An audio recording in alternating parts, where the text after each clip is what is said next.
Okey, Pramodia. Saya dulu beritahu ni, saya tak mau cakap tentang personaliti dia juga. Kerana kalau bercakap tentang personaliti ni, dia jadi masalah untuk orang Melayu. Sebab dia bukan nak dengar kebenaran yang dibawa oleh orang tu. Nanti dia cari keburukan orang yang membawa tu. Jadi masalah. Berarti seorang yang pernah dilabel sebagai komunis kerana menggerakkan lekra.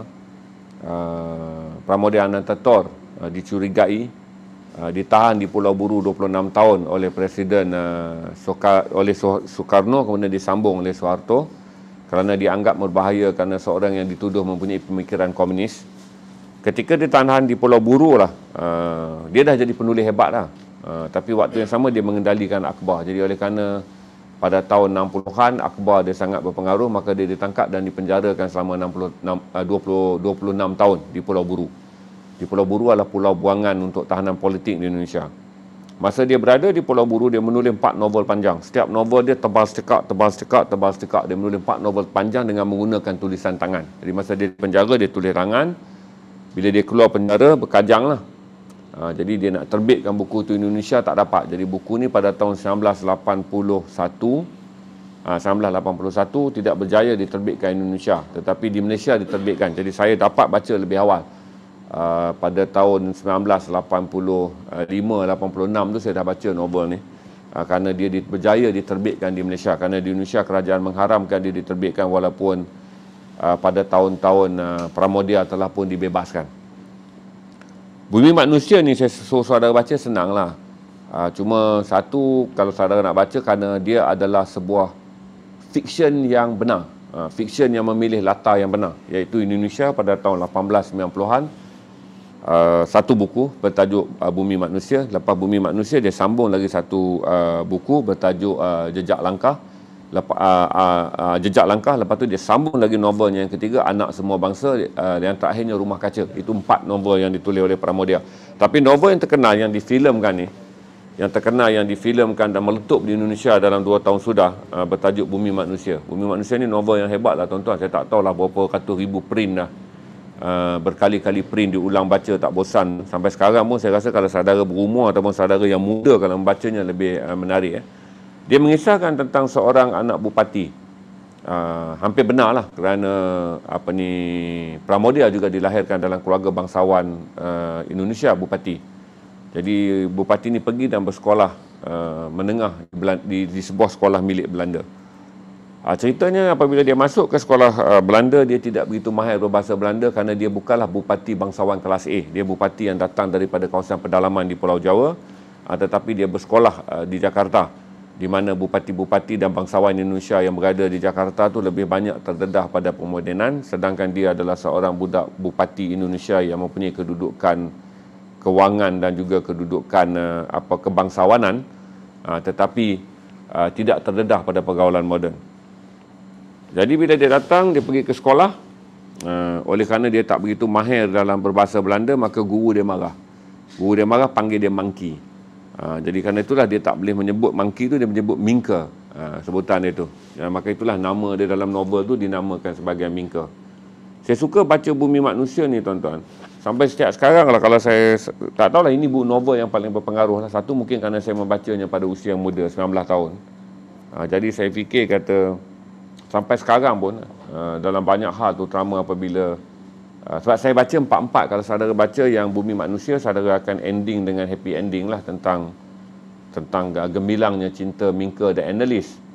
Tetapi kalau saudara baca sampai hujung, watak ni akhirnya mati di pasar aja. Dia mati di tengah-tengah pasar Jakarta pada tahun 40-an kerana dia tak dipedulikan lagi gerakan nasionalis. Orang dah tak memperdulikan gerakan nasionalis Indonesia. Jadi dia mati sebagai seorang lelaki tua yang mati di pasar kerana diabaikan. Tapi pada sejarah masa mudanya tu, orang baca dalam Bumi Manusia tu memang sedap lah.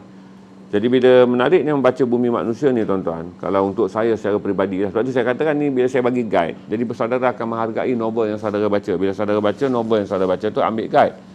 Kalau saya tuan-tuan, kalau lah setiap kali orang kata pandangan saya terhadap ilmu, knowledge, pengetahuan, berarti saya menghormatinya.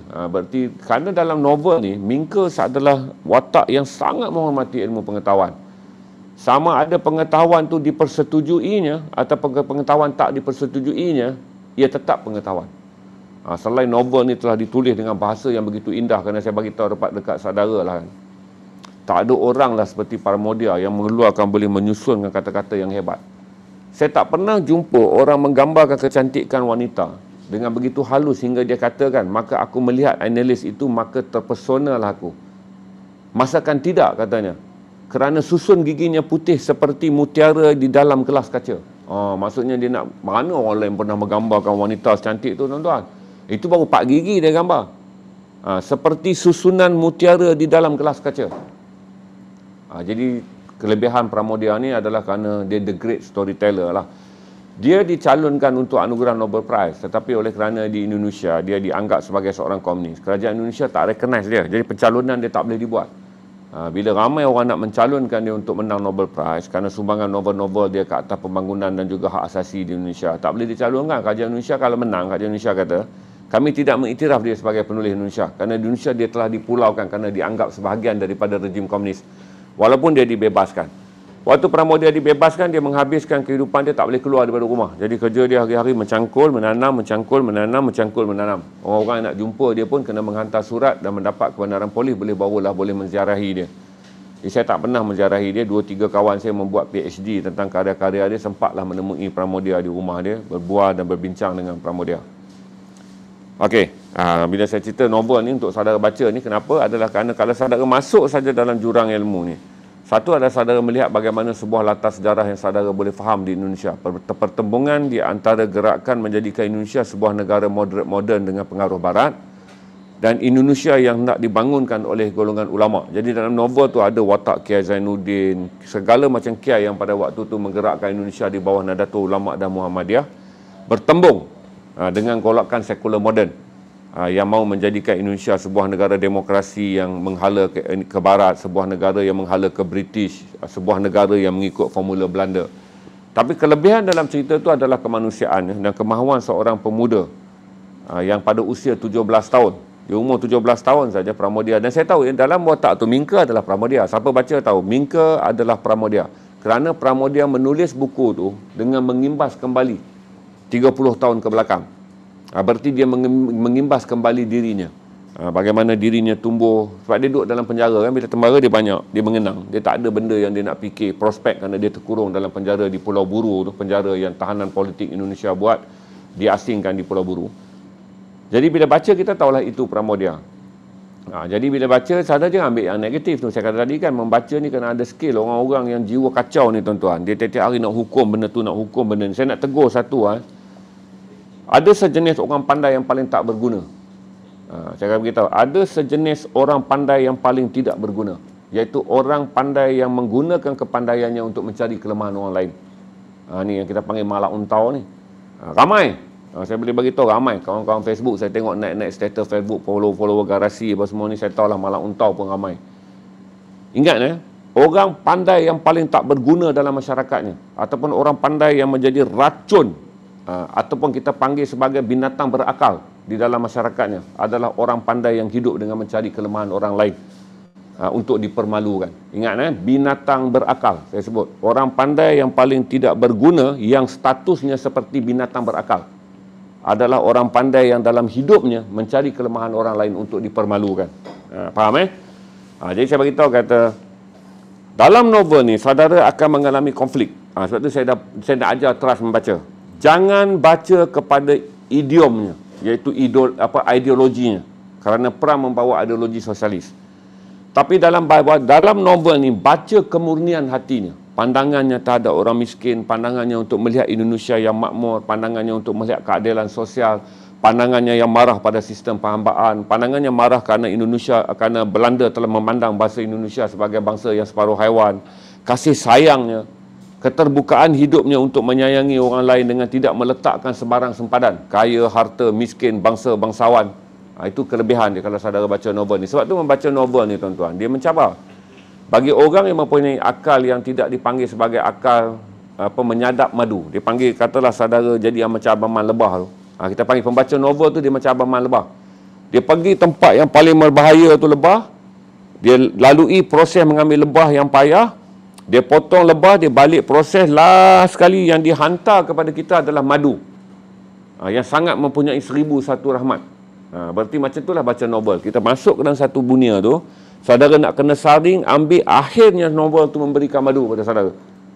Meningkatkan kesihatan mental, meningkatkan kekayaan mental, meningkatkan kekuatan jiwa. Itu proses membaca, saudara. Kalau saudara membaca seperti binatang berakal, yang sama saja ketika hidup, saudara sentiasa menggunakan kebijaksanaan saudara untuk mencari kesilapan dan kebodohan orang lain, binatang berakal tidak akan mendapat ilmu ketika dia membaca buku. Walaupun ilmu itu turun setinggi mana pun, kerana dia telah membacanya sebagai seekor binatang. Ini secara rakyat mudah lah. Jadi apabila membaca buku, bacalah dengan manusiawi. Berarti sebuah novel seperti seorang manusia juga ada kelemahan dan kekurangan. Berarti kalau saudara nak kawan dengan manusia sempurna je, mustahil lah. Kita berkahwin, kita hidup bersama dengan isteri kita yang serba kekurangan. Isteri kita juga hidup dengan kita serba kekurangan. Jadi bila saudara membaca sebagai pembaca, saudara kena awas. Berarti kan tidak, nanti kan saudara nak pergi baca buku-buku, saya nak bagi lagi Samuel Beckett, saya nak bagi saudara untuk membaca lagi buku-buku seperti Albert Camus. Saudara nak membaca dalam dunia-dunia orang cerdik dan orang-orang yang menyumbang banyak kepada tamadun moden melalui buku. Saudara tak akan boleh baca kerana kebinatangan, akal kebinatangan saudara akan 3 pihak aku tak baca ni, ini dia ni. Sebenarnya malas baca. Lepas tu tahap intelek sangat rendah. Sebab tu kalau saudara tanya sekarang dekat saya tahap intelek, dia teruji pada waktu kita membaca. Di mana proses intelektual tu boleh memberi kita balancing dalam menerima bahan yang kita baca. Berarti intelektual ni kata, sesungguhnya ini boleh aku baca sebagai satu pengetahuan tetapi bukan amalan kerana dia bertentangan dengan agamaku. Yang ni pula aku baca, ya, ini adalah satu idea yang baik tetapi hanya boleh aku fahami kerana dia tak mungkin boleh dilaksanakan. Oh, ini adalah bahagian yang sangat bagus kerana aku boleh mengambil dan memahaminya, malah aku boleh menjadikan dia sebahagian daripada pegangan hidup tu. Itu intelektual. Di mana proses penghilangan akal tu, akal tu menghilang, menyaring dan memprosesnya dengan baik hingga ke semua yang kita dapat tu masuk ke dalam kepala kita tetapi berada dalam fasa-fasa mengikut kepentingan benda tu. Okey? Saya dah cerita Bumi Manusia. Saya tak cerita semualah. Nyai Ontorosoh yang saya suka. Saya lebih dalam novel tu dia ada banyak. Tapi 3 watak yang prominent. Satu adalah watak Mingke. Satu yang paling adalah Nyai Ontorosoh. Kalau saudara adalah lelaki muda, mungkinlah saudara akan follow Anneliese, kerana Anneliese adalah gadis cantik yang digambarkan. Dia ada satu watak lah. Saya tak tahu dalam filem dia macam mana digambarkan, di mana apabila Mingke ni datang melawat ke rumah Anneliese, kerana Mingke adalah rakan sedarjah abangnya Anneliese ni. Jadi Mingke datang, maka kata ibu dia, Nyai Ontorosoh, kerana Nyai Ontorosoh adalah wanita yang menjadi perempuan simpanan kepada Belanda. Di Indonesia tu bila Belanda datang, dia boleh ambil perempuan simpanan. Maka dia ambil Nyai Ontorosoh. Dengan Nyai Ontorosoh ni lahirlah 2 anak. Anak dia yang perempuan bernama Anneliese. Jadi anak dia lelaki tu saya lupa nama dia, Herman kot, Tuan Herman kot. Jadi dia pergi, dia jemput rakan sekolah dia datang. Bila datang rakan sekolah dia, bertiga, 2 orang nak pergi memburu dan Mingke ni tak gemar memburu. Maka Mingke ni berdiam di beranda dan hanya duduk bermenung, minum kopi dan membaca buku. Maka Nyai Ontorosoh ni sebab dia berdarah Indonesia, maka dia menghormati Mingke adalah orang Indonesia. Maka dia pesan kepada anak dia yang berdarah Belanda dan juga berdarah Indonesia ni supaya menemani tamu ni untuk melawat ladang mereka di belakang rumah, kerana mereka mempunyai perusahaan yang sangat besar kan, sebab dia menjadi perempuan simpanan atau isteri tak rasmi, isteri yang tidak dinikahi oleh seorang lelaki Belanda. Maka digambarkannya hebatnya si Anneliese ni. Jadi waktu Mingke jalan cuacanya panas. Jadi ladang kan. Jadi bila cuaca panas, dia kata Mingke telah melihatku lah. Jadi Mingke telah mengatakan bahawa, dia kata pada Mingke, apakah aku comot kan? Mingke kata tidak, sungguh di bawah panas matahari ni kamu adalah wanita yang paling cantik yang pernah aku tengok. Perempuan ni lari balik rumah mengadu dengan mak dia. Mengadu dengan mak dia sebab dia tidak pernah mendengar perkataan bahawa wanita yang paling cantik. Jadi dia beritahu kepada mak dia kenapa dia rasa pelik, kenapa dia rasa sangat gugup, kenapa dia rasa sangat gemetar. Jadi mak dia kata kamu telah dewasa, maka sebab itulah kamu menerima pujian seorang lelaki tentang kecantikan kamu ni dengan rasa yang penuh debaran, kerana sesungguhnya kamu telah dewasa. Jadi itu kalau saudara baca pengembaraan dia lah. Sebab kekuatan novel Bumi Manusia ni, dia tebal. 40% adalah ilmu, 40% adalah jalan ceritanya yang indah, dan 20% adalah sejarah. Sejarah ni fakta adalah apa yang berlaku di zaman tu 1890-an hingga 1940-an tu yang menjadi latar keseluruhan novel ni. Itu dia punya sejarah. Ilmu dia adalah pemikiran-pemikiran pramodia tentang kemurnian menjadi manusia. Yang lain 40% adalah kekuatan jalan cerita tu. Terutama apabila kita dah sampai part Mingke dengan Anneliese jatuh cinta. Siapa yang dah tengok filem tak syok lah saya baca, sebab dulu saya cerita novel ni belum difilmkan. Sekarang Ramsing and Family telah filmkan novel ni. Saya dah tengok dah dia punya filem. The Earth of Mankind. Tapi tajuk dia dalam bahasa Malaysia adalah Bumi Manusia, sebab difilmkan di Indonesia. Ya mungkin dia orang kata di Netflix ada. Saudara boleh tonton je kalau saudara malas nak baca buku dia. Tapi kalau difilmkan, Ramsing ni dia penerbit Indonesia yang nak duit. Dia tentulah pilih bahagian cinta je, bahagian ilmunya tak ada. Jadi kalau saudara nak baca buku ni, nak baca ilmunya, bacalah buku dia. Kerana pemikiran-pemikiran pramodia hebat dalam tu. Apabila difilmkan, mereka hanya ambil bahagian yang penting je lah. Episod-episod cinta antara Mingke dengan Anneliese. Okey, saya dah tanya, dah faham dah novel pertama? Semua respon apa saya tak tahu. Bila saya cerita tak tahu apa saudara respon. Okey. Baru tengok filem. Sebab filem dia saya fikir dia akan pilih dalam bab cinta aja. Tapi dia tak memilih dalam bab bagaimana pramodia menerapkan pandangan pramodia kerana kesedihan pramodia melihat bangsa Indonesia yang miskin. Pertentangan pendapat antara pramodia dan Anneliese mengenai bangsaku yang dijadikan hamba di ladang bapakmu. Maksudnya bapak dia ni ladang besar, gaji yang diberi kepada pekerja kecil. Sebahagian daripada mereka menerima gaji yang kecil, sebahagian daripada mereka menerima upah hasil tanaman. Jadi waktu tu walaupun Mingke ni sedang cuba memikat Anneliese dan memikat Nyai Onto Rosoh ni kan, dia nak girlfriend tu, dia mestilah baik dengan mak orang tu. Tetapi pendirian peribadi dia, pendirian keindonesiaan dia, pendirian kemanusiaan dia, dia gunakan untuk berdebat dengan keluarga tu, yang menjadikan peluang dia nak dapat girlfriend tu lagi tipis. Tapi itulah dia kata, dari itu kita boleh belajar pengimbangan intelektual, di mana apabila aku berkata benar kerana aku memperjuangkan hal-hal mengenai kemanusiaan, tapi waktu yang sama aku adalah seorang lelaki remaja yang telah jatuh cinta pada seorang wanita yang cantik bernama Anneliese. Aku kagum pada seorang wanita yang menjadi wanita simpanan tetapi berjaya mentadbir ladang dengan baik ketika suaminya telah menjadi seorang pemabuk. Jadi pada saat baca tu saya rasa lebih baik daripada menonton filem dia. Kemudian kita akan pergi pada novel yang kedua yang saya cadangkan adalah Nectar in the Seas. Saya tak tahu terjemahan dia dah tak ada dah. Dulu Madu dalam Saringan. Saya rasa DBP dah tak print. Saya baca dalam dua-dua edition English dan saya baca dalam edition Melayunya. Nectar in the Seas ataupun diterjemah sebagai Madu dalam Saringan ditulis oleh seorang India. Tetapi dia tidak, makalah ni dia lawyer. Bila dia lawyer, dia bekerja dengan firm orang putih. Kemudian dia berkahwin dengan seorang lelaki Inggeris dan dia pun pergi ke England. Jadi pada usia 26 tahun dia menghasilkan novel ni. Jadi dia terus menulis novel dengan latar India yang sangat ekstrim tu, tetapi dalam bahasa Inggeris. Novel ni box office tuan-tuan. Memang sangat hebat. Saya tak pernah lah saya baca novel ni tidak pernah menangis. Jadi kalau lah sekarang ni saya dah kurang lah setahun ni sebab saya stream dekat Garasi. Sebab nak baca novel ni saya betul-betul mengambil masa 6 hari. Dulu saya muda saya baca 4 hari. Saya boleh habis novel ni 4 hari, 300 lebih muka surat. Sekarang ni saya berumur, saya mungkin ambil 6 atau 7 hari. Jaranglah saya bercuti 6-7 hari. Sebab bila kita baca ni, kita tak boleh buat kerja lain. Kita baca, berhenti, makan, solat, rehat sekejap, baca, berhenti, makan, solat. Tapi pada tahun-tahun saya ingat saya dah baca lebih 20 kali. Daripada kali pertama saya membacanya sekitar tahun 1991. Apabila saya tahu novel ni ada, saya baca. Tak pernah tak menangis tuan-tuan. Tak pernah tak menangis. Saya memang, dia Nazan dan Rukmini menceritakan bagaimana dua petani India di zaman Tuan Tanah ataupun dipanggil Zamindar, Tuan Tanah, mula mengenakan undang-undang tanah yang sangat zalim. Dan kemudian pada waktu yang sama datang bencana alam di mana hasil tanah telah menjadi kurang dan tanah-tanah telah dirampas kerana petani tidak lagi dapat menghasilkan bahagian tanah hasil pertanian, maka tuan-tuan tanah merampas tanah kerana perkongsian hasil pertanian tak dapat dibuat. Jadi dia menceritakan tentang dua keluarga India yang sangat miskin dengan latar adalah pedalaman di India. Dia punya lahir anak yang ramai. Rukmini ni tuan-tuan, apabila datang bencana yang sangat teruk, dua anak lelaki dia telah pergi ke bandar tapi kemudian tak dapat menghubungi dia. Pergi bandar jadi apa dia pun tak tahu. Dengan harapan dua anak lelaki pergi berbandar menjadi pekerja, boleh menghantar wang. Tapi India pada latar tahun 40-an, 50-an ketika baru merdeka daripada British masih lagi sebuah negara yang miskin.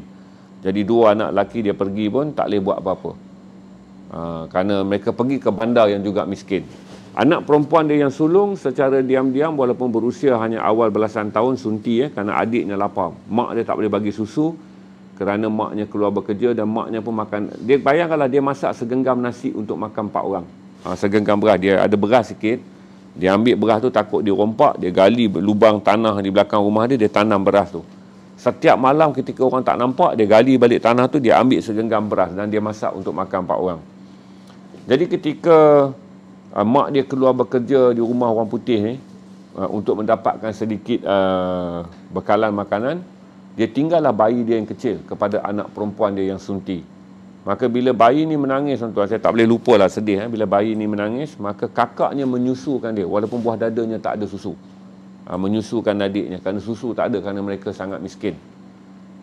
Sampailah satu masa apabila kemiskinan tak dapat diatasi dan kemudian bapa dan juga hasil pertanian mereka dah tak boleh terhasil, maka kakaknya ni, gadis sunti ni keluar melacur pada waktu malam. Dengan pertukaran sekali dia menjual tubuh mungkin dapat segenggam atau 2 genggam beras. Itulah sedih dia. Sampai akhirnya tuan-tuan dia mati bunuh diri dan kemudian kedua ibu bapa ni bawa periuk belanga, dah jatuh miskin, papa sampai tanah dah dirampas, maka Rukmini dan Naden suami dia bawa periuk belanga pergi ke bandar untuk mencari kerja, tapi hidup dengan meminta makanan daripada tokong ke tokong. Jadi perjalanan cerita ni tuan-tuan, dia memberi gambaran saya macam kita tengok. Saya tak mau cerita ranjau sepanjang jalan sebab saudara dah baca. Tujuan saya promote novel ni adalah yang saya panggil international level. Kita dah tahu dah, kalau saudara nak baca Kemiskinan Petani, baca ranjau sepanjang jalan. Kalau saudara ranjau Shah Non Ahmad, kalau saudara nak membaca karya mengenai kemiskinan nelayan di Malaysia, baca saja Angin Timur Laut Shah Non Ahmad. Jangan petikai, saya bagi ni, saya nak bagi gambaran yang lebih luas. Jadi itulah novel yang kemudiannya bagi saya satu gambaran yang saya tak tahulah sampai sekarang kalau orang sebut macam budak tu tak ada susu ke apa kan. Sebab saya tak banyak main Facebook lah, saya cerita zaman sebelum main Facebook. Kesusahan hingga kanak-kanak tak baca buku, tak dapat minum susu. Saya rasa fikiran saya tu banyak dibentuk oleh novel tu.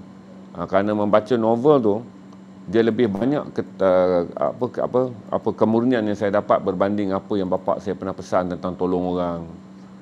Begitu banyak syarah agama yang saya dengar tentang tolong orang. Begitu banyak benda yang saya baca tentang tolong orang. Sebab kadang-kadang kita kena baca yang deep. Kita boleh dengar yang surface. Surface ni kita dengar hari-hari, dia masuk telinga kiri, keluar telinga kanan. Tapi proses pembacaan dia mungkin boleh meninggalkan kesan. Saya rasa sampai baca novel tu lah tuan-tuan, saya taklah berapa ada duit, tapi kalau orang cakap orang susah tak makan, saya akan teringat kalau tak bantu. Dan katalah dalam gambar tu keluar pula kan dia ada anak perempuan, saya dah trauma dah. Nanti menjurus kepada anak perempuan dia keluar buat kerja tak senonoh ke apa. Kemudian sekiranya ada bayi, dia akan mengingatkan saya dan tak menyusu budak ni. Jadi novel-novel tu lebih banyak mengingatkan saya tiap kali saya baca tentang orang miskin tuan-tuan. Tak kira dalam bank saya ada berapa pun, saya akan cuba bantu sekadar ada. Kalau orang tanya saya, Nal, apa yang menggurui kau tentang benda ni? Yang menggurui saya tentang benda ni adalah kerana saya faham apa terjadi di sebalik kelaparan. Kelaparan bukanlah perkara 4W1H. Keluarga ni kerja gaji 100, anak dia lapar hanya makan 2-3 kali. Tapi novel ni telah pergi deep ke dalam yang apabila kita baca, barulah kerahsiaan tu terbuka. Walaupun ditulis oleh seorang penulis Kristian India, agama tak dipertekankan dalam tu, walaupun menulis mengenai Rukmini dan Naden yang sangat tipikul Hindu dan berada dalam kasta yang sangat rendah, dia tak mengubah apa-apa. Kerana saya kata intelektual kan, bila kita saring tu, kita boleh kutip segala benda yang baik. Seperti kata saya kata, kalau saudara kena percaya kenapa bateri itu boleh menghasilkan tenaga yang luar biasa, kerana kombinasi positif dan negatif. Macam itulah otak pembacaan. Saudara baca positif dan negatif itulah yang menghasilkan tenaga pemikiran yang luar biasa. Ada soalan tak? Ada soalan tak? Nectar in the Sieve ni saudara boleh beli online kalau Nectar in the Sieve. Cuma Madu dalam Saringan saya rasa dia orang bahasa tak print dah. Jadi saudara kena baca dalam edisi Inggeris. Saya fikir tak pernah lah saya baca, saya tak menangis tuan-tuan. Itulah yang saya cerita tentang hebatnya baca novel ni. Sebab tu saya cerita pada saudara, apa yang saya nak kongsi tentang saudara, membaca bukanlah menghabiskan sebuah buku. Membaca adalah menyadap ilmu daripada sebuah buku. Membaca bukanlah memberitahu orang kita ulat buku dan pergi mana-mana kita beritahu kita knowledgeable kerana we are a good reader. Tak. Membaca ni adalah proses untuk menjadi a good human being.